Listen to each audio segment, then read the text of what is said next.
Me qindra fëmijë të talentuar të qytetit të Vlorës, kultivojnë dhe çojnë në një tjetër stad talentin dhe pasionin e tyre, duke marrë pjesë në kurset e qendrës kulturore të fëmijëve. Por si është organizuar kjo qendër?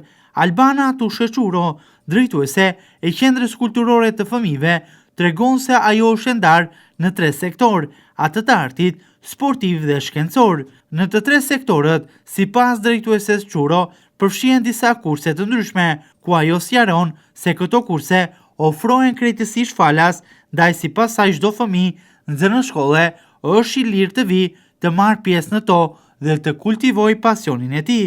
Qendra kulturore e fëmijëve është një vatër arti.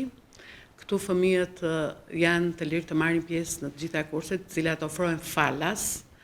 Ne funksionojmë në 3 sektor, kemi sektorin e artit, sektorin shkencor dhe sektorin sportiv.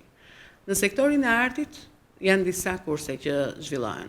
Kemi kursin e violinës, kursin e këngëtarëve, kursin e pikturës, kursin e kërcimit, si dhe kursin e recituesit, të prezantuesit.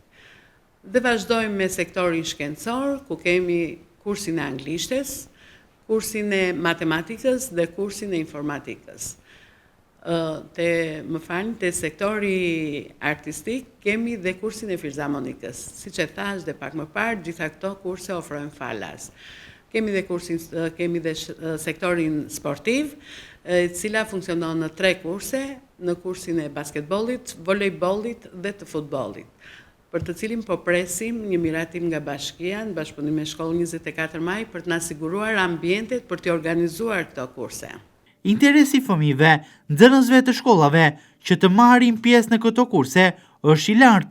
Drejtuese e qendrës kulturore të fëmijëve thosë se numri i fëmijëve vjen çdo ditë në rritje. Fëmijët sipas saj janë të interesuar për të ndjekur pasionet e tyre, teksa edhe shumë prindër i mbështesin në këtë rrugëtim. Numri i fëmijëve ka qenë në rritje, goxha në rritje, dhe kjo është e dukshme nëse ju do të vini dhe në oraret e kurseve, pranë klasave, të jeni vetë prezent dhe të shkoni që çdo klasë është e mbushur me fëmijë. Dhe vinë me shumë dëshirë, jo vetëm fëmijët, por dhe prindërit janë shumë të interesuar për respektimin e orareve, për gjithçka. Sipas drejtueses Çuro, kurset janë tepër të rëndësishme për fëmijët.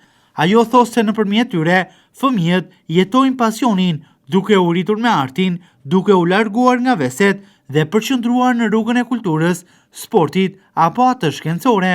Mendoj që të marrin pjesë në një kurs, fëmia zhvillohet, rritet në të gjitha format, si artistikisht, ashtu dhe në kurset shkencor dhe të sporti patjetër.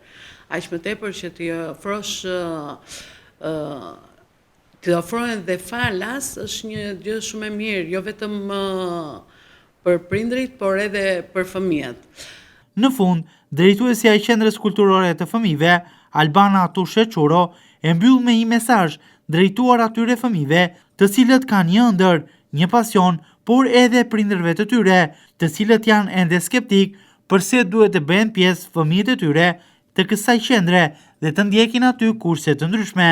Unë them që qendra është një vatër, një vend i bukur ku fëmia zhvillohet, ku fëmia edukohet artistikisht, ku fëmia kalon bukur kohën, larg celularëve, larg teknologjisë, krijon një miqësi, krijon një tjetër lidhje me shoqërinë, kulturohet, edukohet përmes librit, përmes artit, përmes pikturës, në të gjitha drejtimet, në të gjitha fushat. Qendra është hapur për çdo fëmijë që ta kalojë sa më bukur pasditen kohën e tyre të lirë.